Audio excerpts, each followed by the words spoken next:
Hoje nós vamos conhecer a história do nosso saudoso Samora Moisés Machel. Um país onde floresçam a liberdade, a dignidade e o amor entre os homens. Um país onde os nossos filhos possam crescer saudáveis e felizes.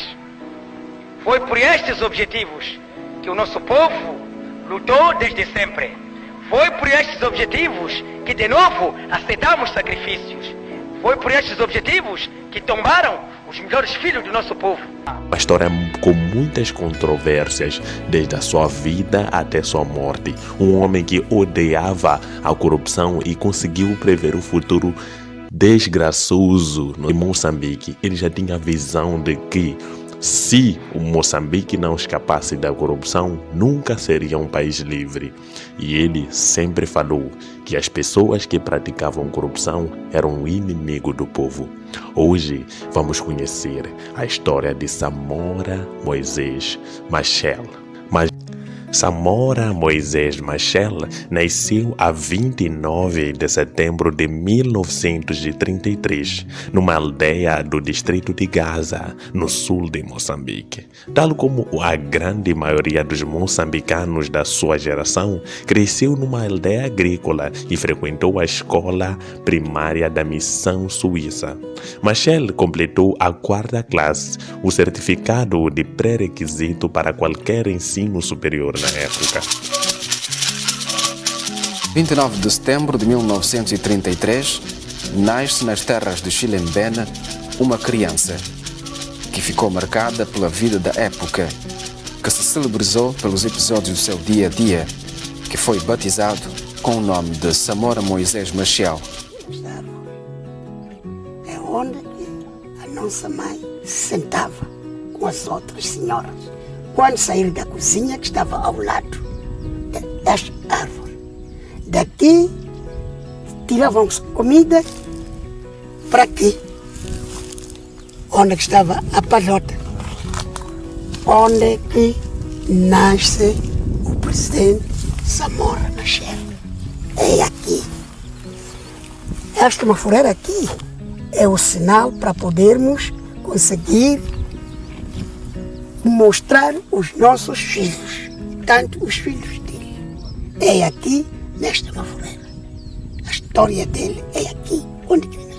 A maioria dos jovens aspirava a concluir o ensino fundamental e talvez aprender uma habilidade, mas a maioria achava difícil.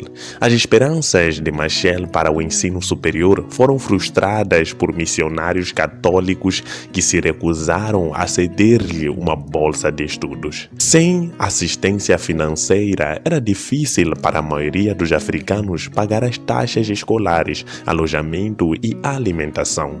Muitas famílias precisavam de renda oferida por todos os membros da família apenas para sobreviver. Machel esperava formar-se como enfermeiro, embora de forma subordinada, isso desde o início do século XX. Incapaz de garantir as taxas para completar a formação formal no Hospital Miguel Bombarda, em Lourenço Marques, hoje chamado Maputo, conseguiu um emprego como auxiliar no hospital e ganhou o suficiente para continuar seus estudos na escola noturna.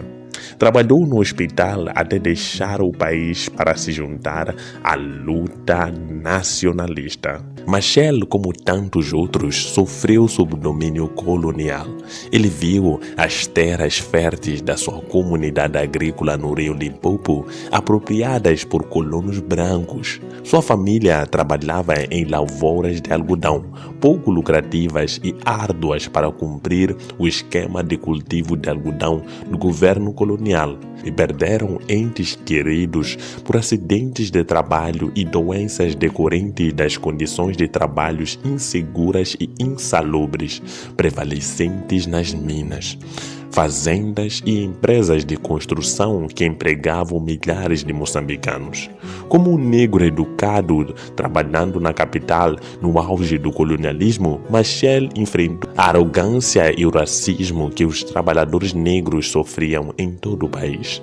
A visita de Eduardo Mondlane a Lourenço Marques e a Gaza em 1961 foi um ponto de viragem para Mondlane e muitos outros. Samora Machel, entre outros, exortou o educador Eduardo Mondlane a dedicar-se à causa nacionalista.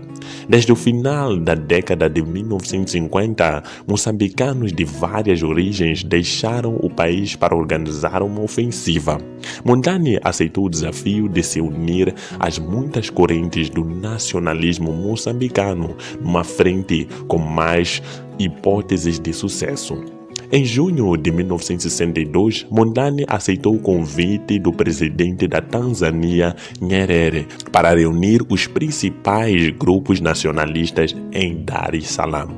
Os líderes destes grupos concordaram em formar a Frente de Libertação de Moçambique, chamada comumente de Frelimo, sob a liderança de Mondlane.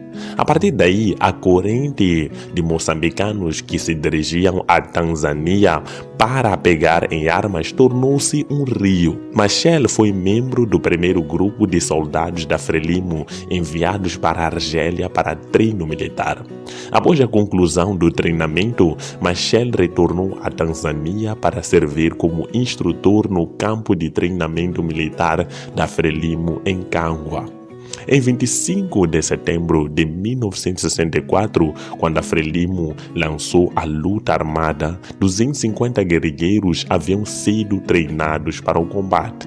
Machel coordenou a estratégia de guerrilha para a campanha do Niassa. 2 anos mais tarde, com a morte do secretário da Defesa da Frelimo, Filipe Magaia, Machel tornou-se secretário da Defesa e depois comandante em chefe do Exército, cargos que ocupou durante a guerra. Machel desenvolveu estratégias da Frelimo a partir de suas posições dentro da zona de guerra, propagando valores revolucionários entre populações das áreas ocupadas pela guerrilha. Machel sustentou firmemente que as questões políticas e sociais eram tão fundamentais para a viabilidade da guerra de guerrilha quanto as táticas militares. Suas qualidades como soldado duro e orador persuasivo lhe renderam favores entre os seus quadros. Ele também desfrutou da confiança e respeito do presidente da Frelimo, Mondlane. Em 1968, quando a tensão devido a visões políticas conflitantes entre facções concorrentes dentro da liderança atingiu proporções de crise, Mondlane, sentindo o perigo iminente de assassinato, comentou com um amigo próximo: abre aspas, eles estão determinados a me matar, mas nós realmente temos uma liderança coletiva, uma boa liderança. A Frelimo, o movimento, é maior do que um homem. Eles não entendem isso. Esse Samora, eles não conhecem. Esse homem é brilhante. Ele entende.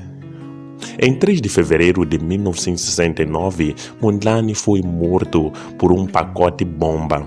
Era então quase impossível manter a unidade entre as facções que formavam a Frelimo. Em abril de 1969, foi eleito um conselho presidencial composto por Urias Simango, ex-vice-presidente, Samora Machel e Marcelino dos Santos, ex-secretário das Relações Exteriores. Em novembro de 1969, Simango foi suspenso do conselho e em fevereiro de 1970 foi expulso da Tanzânia. Machel tornou-se presidente interino e dos Santos vice-presidente interino. Na 4ª sessão do Comitê Central da Frelimo, em maio de 1970, as suas posições foram confirmadas e Simango foi formalmente expulso do partido. A facção dentro da Frelimo, que se opôs à ênfase numa prolongada luta de guerrilha a favor da combinação da ação militar com o estabelecimento do socialismo, partiu com Simango e acabou por organizar um movimento de oposição. Machel, tal como Mondlane, estava comprometido com a transformação da sociedade moçambicana. Ele afirmou: de todas as coisas que fizemos, a mais importante, aquela que a história registrará como a principal contribuição da nossa geração, é que entendemos como transformar a luta armada em uma revolução, que percebemos que era essencial para criar uma nova mentalidade, para construir uma nova sociedade. Como presidente da Frelimo, continuou os seus esforços para incutir novas atitudes entre o povo moçambicano nas zonas de guerra. Observadores enfatizaram que ele viajou com o quartel-general no bolso. Machel tinha um colega especial na pessoa da sua esposa e camarada de armas, Josina Abiatar Mutemba Machel. Eles se casaram em maio de 1969. Josina Machel tentou primeiro deixar Moçambique para se juntar às forças da Frelimo na Tanzânia, em março de 1964, mas foi detida e presa pelos portugueses. Ela finalmente escapou para a Tanzânia e em agosto de 1965 foi designada para organizar a educação política dentro da unidade de mulheres na frente de Niassa. De 1965 a 1971, continuou como guerrilheira e organizadora política. Em 1970, ficou claro que sua saúde estava se deteriorando. No entanto, em março de 1971, ela empreendeu uma marcha para Cabo Delgado, mas acabou sendo evacuada para um hospital em Dar es Salaam, onde morreu em 7 de abril de 1971. Hoje ela é lembrada como uma heroína revolucionária. Em 1975, Machel casou-se novamente com Graça Sambini Machel, também militante da Frelimo. Sambini tornou-se ministra da Educação de Moçambique. Sob a liderança de Machel, os militares da Frelimo fizeram algumas incursões importantes e sofreram algumas reveses devastadoras. Sob a liderança de Machel, os militares da Frelimo fizeram algumas incursões importantes e sofreram algumas reveses devastadoras. Ele enfatizou a expansão do esforço militar, mas também insistiu em que ele andasse de mãos dadas com o esforço político. A luta armada ganhou força de 1973 a 1974. É verdade. Só revendo o passado conheceremos o presente. Só conhecendo o presente faremos a perspectiva do futuro.